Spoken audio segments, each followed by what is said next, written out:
Today we're going to talk about 5 of the biggest risks to your retirement and to your retirement plan. If you're within 5 years of retirement, or maybe you just retired, these risks can actually have some pretty huge impacts on you, meaning they could impact how much you have to spend, they could impact your lifestyle, they could have financial impacts on you, as well as tax impacts on you. So today we're going to talk about these 5 big risks to your retirement, plus planning strategies to help you avoid them. The first risk is longevity risk, concerns about outliving our money. This is one of the toughest parts of planning because, well, we don't know how long we're going to live. Spend too much too quick, well, then you could run out of money. Don't spend enough, well, then you just have a ton, left over. And so you really have to ask yourself, how long do you think you might live? Take a look at this chart here. This is from Wikipedia. We'll include a link in the show notes below. But if you see here, the blue line is the average lifespan of people in North America based on when you were born. And you can see here that the trend kind of starts in below 70, but it then goes into the 70s and upwards to the 80s. And so longevity risk is a real risk, and here's why. Let me explain. Let's just say you create your plan, you looked at the chart and you said, well, I'm going to put myself right in the middle there. What if I live till age 75? And so you create a plan to age 75, but what if you live to 90? Then there's 15 years that are not planned for. That's where longevity risk comes in, is then outliving your plan, which then could potentially mean outliving your money. So here's a few ideas in how you want to help plan instead and help avoid longevity risk. So the first thing that you might want to think about is creating a plan that's longer than the average lifespan. So if you're just using charts and graphs and you're like, okay, well, it says, looks like a male should live till age 75. You want to create a plan that's going to last longer than that average lifespan. Why is that? Well, health technologies continue to increase. We're seeing people are living longer. And so there's quite a good chance that with technology, increasing on this exponential rate to help us out with our health needs, that you'll probably live longer than what it's saying the average lifespan is right now. So put that as part of your plan. Make sure your plan is longer than the average lifespan. The other thing that you want to do, and I know what you're thinking, well, then wait a second, I'm not going to spend, then that's going to reduce what I'm going to spend. Do this instead. Think about front loading your plan. And that's what we help our clients with. When I say front loading your plan, what I mean is understanding what your base level expenses are. And then, are there activities that you want to do in those go-go years, those young and healthy years? Is that travel? Is it activities? Is it gifting? Is it fill in the blank? What is it that you want to do with your money that you want to do while you're young and healthy? If so, you create a plan then that's front-loaded, helping you enjoy all of these things, but then knowing that you're going to have to reduce the amounts that you're taking out in those slow-go years later on.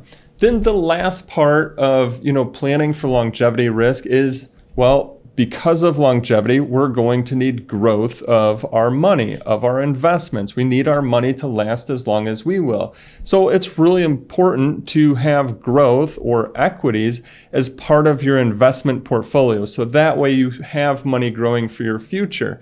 Now I know what you might be thinking, well, that creates volatility, and we're going to talk about that in a little bit, but having money grow for your future, that's going to help your money, make your money last as well. The second big risk to your retirement, well, that's inflation risk. This is the cost of goods and services going up over time. Now, if you think of some of your basic, but let's call it major costs that you're going to have in retirement, that could be groceries, that could be dining out, that might be healthcare costs, property taxes, insurance, utilities. Basic costs, but have you planned for them to go up over time? Take a look at this website here. This is the JP Morgan Guide to the Markets, and this shows the 50-year average rates of inflation year by year. But if you look in the upper right-hand corner, it's saying, hey, the 50-year average, the average rate of inflation over the last 50 years, 3.9%. What does that mean? Well, that means on an average rate each and every year, the cost of goods and services are going up 3.9%. 3.9%, 3.9%. Now, does it happen that way every year? No. As you saw on the chart there's going to be years that are below the average. There's going to be years that are way above the average. But the major thing is have you planned for inflation in your plan? Meaning, have you said, okay, well, if I need a certain amount now, in 10 years, I'm going to need more. If my groceries cost this today, in 10 years, I'm going to need this much more for groceries. Let's just say this. You can either plan for inflation or you're going to have to plan to reduce your lifestyle. And here's what I mean. Let's just say today, let's just make this real, right? Let's put some numbers behind it. Let's just say today you need $5,500 a month to live and maintain your lifestyle. Well, we just saw inflation, the average is 3.9% per year. Now, do you use this number in your plan? Well, you might, but you might also say, you know what, I don't think I'll spend as much in the future or whatever. So maybe you use 3, or maybe you do use 4. Whatever number that you decide to use, are you providing and putting a number in your plan? Because if we do this, right, $5,500 a month today, and you're like, yep, that's an okay amount for me to live, that would then mean you're going to need $8,063 a month in your future. So that's why I said you can either plan for inflation, right? I need $5,500 today. I might need $8,000 in the future.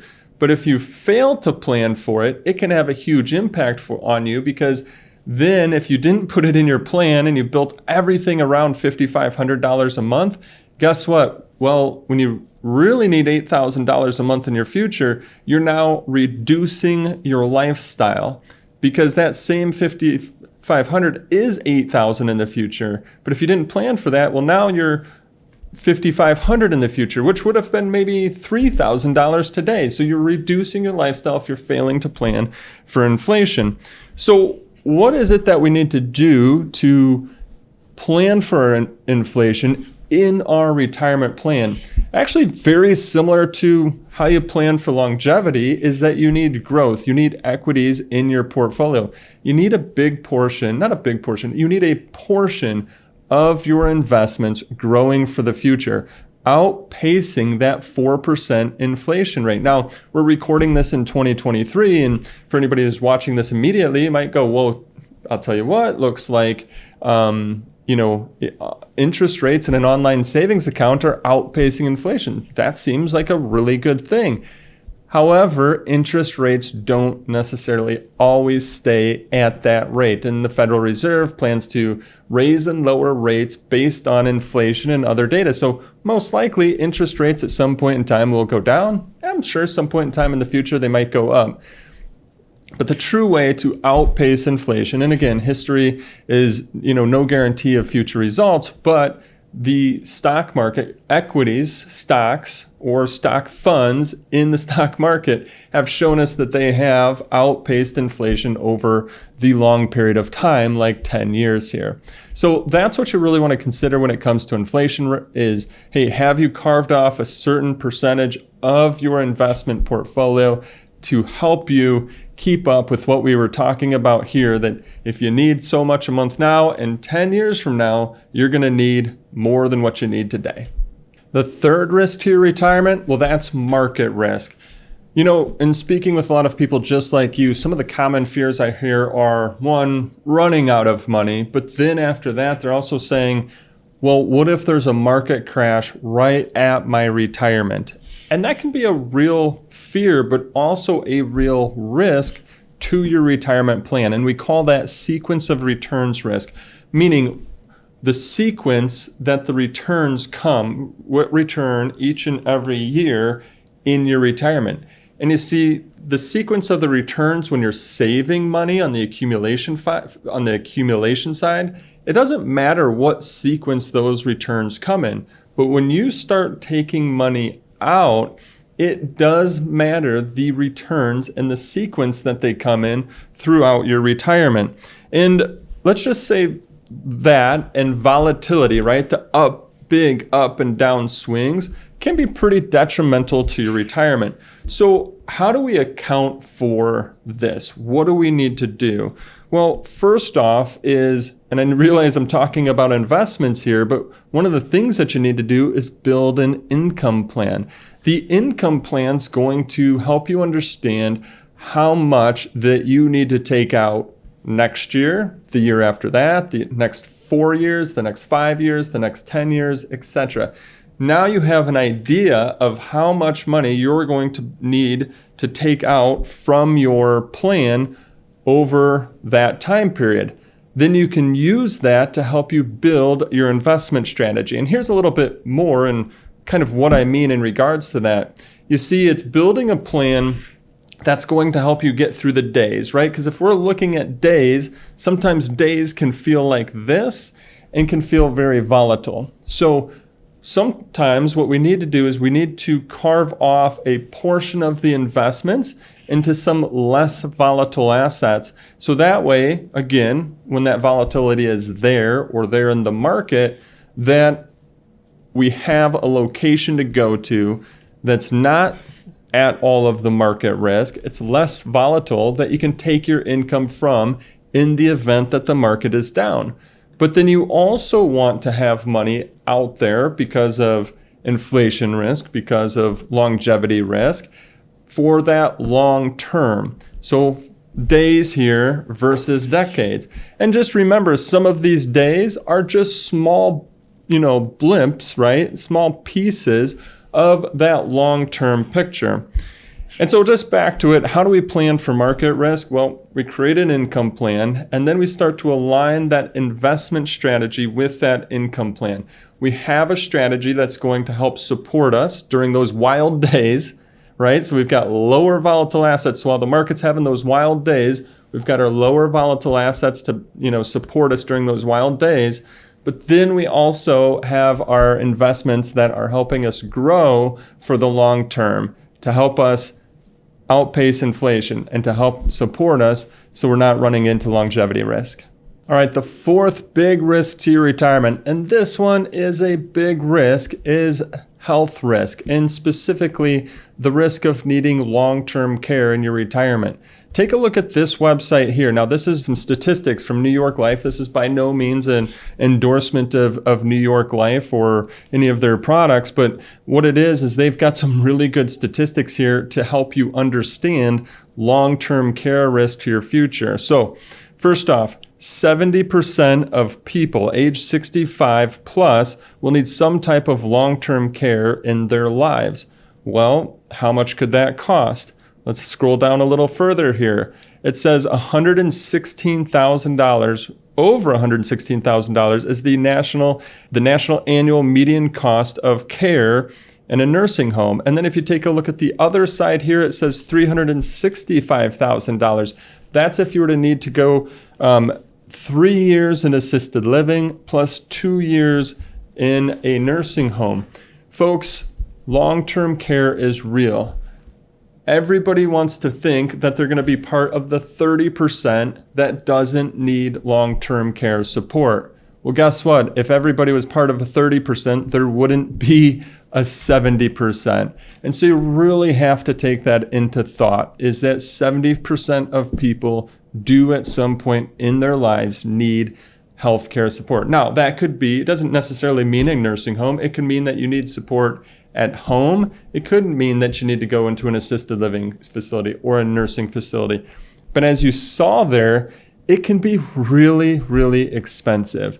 And so you can either plan for it, or those expenses could potentially wipe out all or a huge portion of what you've worked so hard to save. And if you're married, it's something that you really want to think about as well, because here's what I've seen happen sometimes. Everybody says, well, it's not going to happen to me, but then guess what? The first spouse actually needs long-term care support.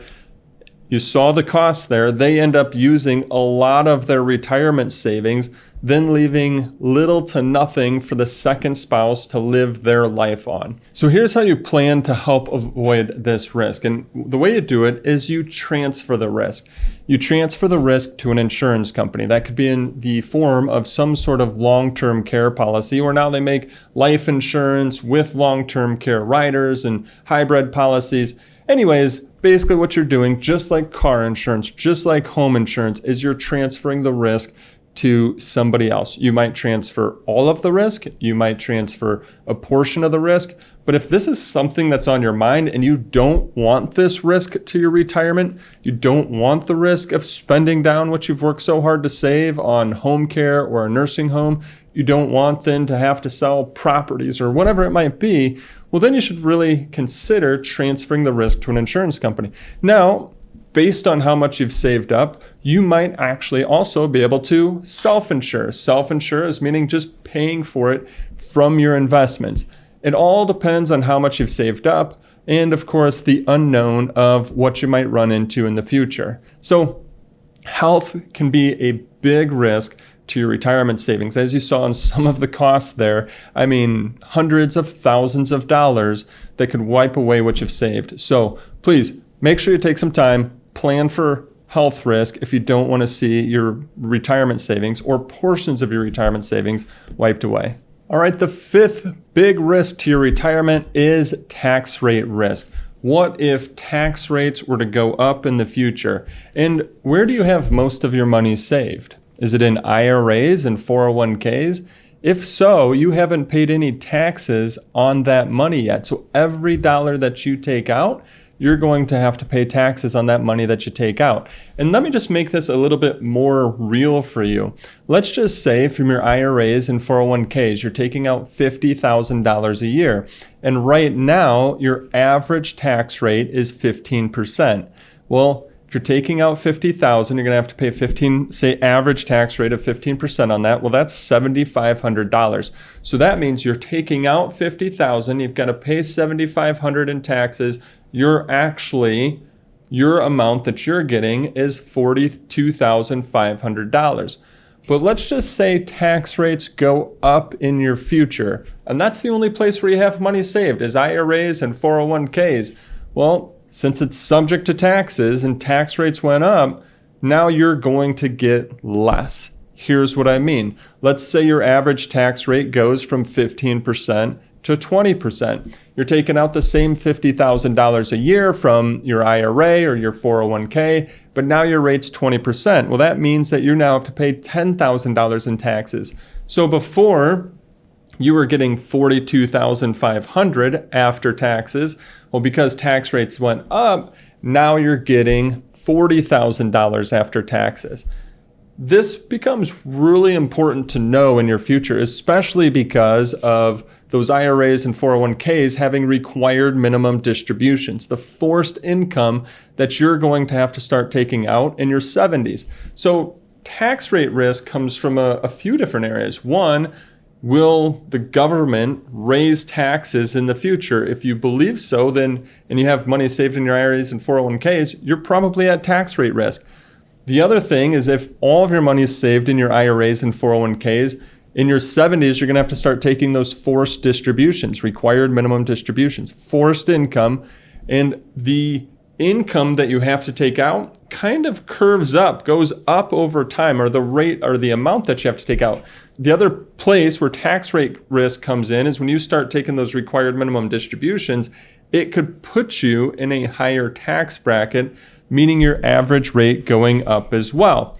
Now, what we have done is we've created a video to help you understand, will your taxes be higher or lower in retirement? And I'm going to link to that video up above, plus we'll put a link to it down below in the show notes. So if you want to watch it after this video, you can do that. How do you help prevent taxes from impacting your retirement? How do you plan for this? Well, one of the things that you want to do is, first off, you want to do a tax projection. What's your taxable income today versus what's your taxable income going to be in the future?